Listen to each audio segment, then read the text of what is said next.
Problem से solution तक, astro तक, नो योर फेट। आप मूर्ति लाना चाहते हैं अपनी पूजा उपासना के लिए, अपने मन को एकाग्र करने के लिए, किस तरीके से मूर्ति का चुनाव करेंगे? घर में पूजा के लिए छोटी मूर्ति का प्रयोग करिएगा। घर में पूजा के लिए बहुत बड़ी मूर्ति का प्रयोग ना करें। घर में जो मूर्ति हो, छोटी हो, 6 इंच तक की हो तो ज्यादा बेहतर होगा। देवी देवता की मूर्ति अगर आप रखते हैं और अगर वो आशीर्वाद की मुद्रा में हो, अगर वो आशीर्वाद की स्थिति में हो तो वो बहुत ज्यादा उत्तम होगा। मूर्ति ठीक से बनी होनी चाहिए और सुंदर होनी चाहिए। अब ये नहीं कि आपने मूर्ति लाई, उसके नाक में दिक्कत है, एक आंख सही से बनी नहीं है, या मूर्ति के चेहरे का कलर उतर गया है, ऐसा नहीं। मूर्ति बिल्कुल ठीक से बनी होनी चाहिए और सुंदर तरीके से बनी हुई होनी चाहिए, ताकि आप मन को उस पर टिका सकें, ताकि मन को उस भावना से जोड़ सकें। मूर्ति बिल्कुल ठीक हो और सुंदर बनी हुई हो, ऐसी मूर्ति ला करके आप उसकी पूजा करें। युद्ध की मुद्रा वाली मूर्तियां या निद्रा की मुद्रा वाली मूर्तियों का प्रयोग ना करें। आजकल एक फैशन चल गया है कि लोग भगवान गणेश की मूर्तियां ले आते हैं कि भगवान गणेश सो रहे हैं वो मूर्ति लगा दी, या भगवान शिव सो रहे हैं वो मूर्ति लगा दी। पहली बात यह है कि ये जो मूर्तियां बन रही हैं जिसमें देवी देवता सो रहे हैं, निद्रा की मुद्रा में हैं, ये बाहर से विदेशों से बन के आती हैं। उन्हें क्या पता है कि मूर्तियों का विज्ञान क्या है, उन्हें क्या पता है कि मूर्तियों का साइंस क्या है और मूर्तियों की मुद्रा का महत्व क्या है? उन्हें तो कुछ नहीं पता, वो तो अपने हिसाब से बना देते हैं फैशन की तरह।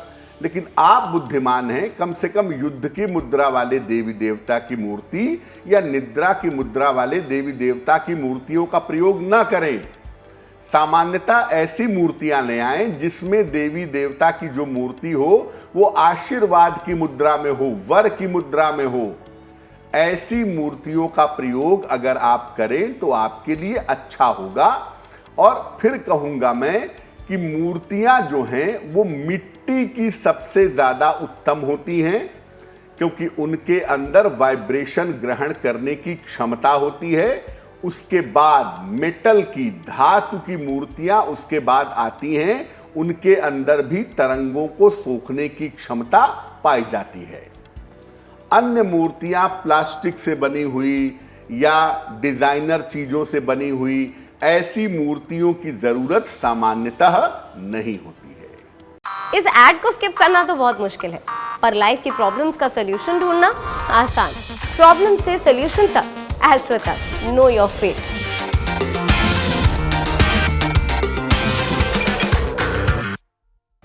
मूर्तियां, जैसा मैंने पहले भी कहा कि मिट्टी की हो तो सबसे ज्यादा उत्तम होगा। मिट्टी के अंदर वाइब्रेशन को ग्रहण करने की और वाइब्रेशन को, तरंगों को मेंटेन करने की ताकत होती है। इसलिए मिट्टी की मूर्तियां सबसे ज्यादा बढ़िया हैं, सबसे ज्यादा उत्तम हैं। जब मूर्तियां पुरानी हो जाएं या इनका रूप खराब हो जाए, तब आप मूर्तियों का विसर्जन कर दें। नदियों में विसर्जन करें आप चाहें तो, अगर कर सकें, नहीं तो इसे मिट्टी में भी दबा सकते हैं। लेकिन इधर उधर मूर्तियों को फेंकिए नहीं। जिस मूर्ति को रख के आपने सालों साल पूजा की है, जिस मूर्ति के प्रति आपका भावनात्मक जुड़ाव था, क्या उस मूर्ति को इधर उधर फेंक देना उचित होगा? या आपकी परंपरा पर, धर्म पर कोई हंसे कि देखो इनके देवी देवता की मूर्तियां यहां फीकी पड़ी हैं, क्या ऐसा करना उचित होगा? अपने धर्म का, अपनी परंपरा का स्वयं सम्मान कीजिए। इसलिए मूर्तियों को इधर उधर मत फेंकिए, या तो उनको जल प्रवाहित करिए, नहीं तो जमीन खोद करके मिट्टी में दबा दीजिए। इसीलिए मैं कहता हूं कि मिट्टी की मूर्तियां अच्छी होती हैं, क्योंकि मिट्टी मिट्टी में मिल जाती है।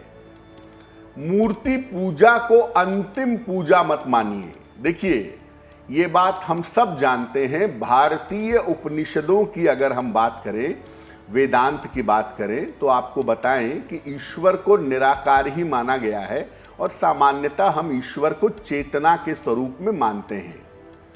अब शुरुआत में जैसे कोई बच्चा है तो उसे पहले कक्षा 1 पढ़नी है, 2 पढ़नी है, 5 पढ़ना है, 10 पढ़ना है, उसके बाद वो ग्रेजुएशन में जाएगा, फिर पीएचडी में जाएगा। उसी तरह जो मूर्ति पूजा है वो शुरुआती पढ़ाई है आपकी, कक्षा 10 तक की है, हाई स्कूल इंटर तक की पढ़ाई है वो, बोर्ड की पढ़ाई है वो। लेकिन अगर आपको ग्रेजुएशन में जाना है, अगर आपको पीएचडी में जाना है, तो एक समय के बाद मूर्तियों से बाहर आपको निकलना पड़ेगा। लेकिन शुरुआत में मूर्तियों के माध्यम से आप पहले ईश्वर से जुड़ने का प्रयास करिए, क्योंकि जब आप वहां से जुड़ने का प्रयास करेंगे तो धीरे धीरे धीरे धीरे क्या होगा, एक दिन वो मूर्ति आपके सामने से हट जाएगी और सच्चिदानंद स्वरूप जो ईश्वर का है वो प्रकट हो जाएगा। जैसे रामकृष्ण परमहंस का कि एक समय के बाद काली माँ हटी और उनको साक्षात परम ब्रह्म के दर्शन हुए। तो शुरुआत में मूर्ति पूजा जरूरी है, लेकिन आध्यात्मिक जीवन में अगर आगे बढ़ना है तो एक सीमा के बाद मूर्ति पूजा से आपको बाहर निकलने की जरूरत अवश्य पड़ती है। एस्ट्रो तक ऐप पर आपको मिलेगा भविष्य से जुड़े हर सवाल का जवाब। डाउनलोड कीजिए एस्ट्रो तक ऐप और चुटकी में जुड़िए इंडिया के बेस्ट एस्ट्रोलॉजर से।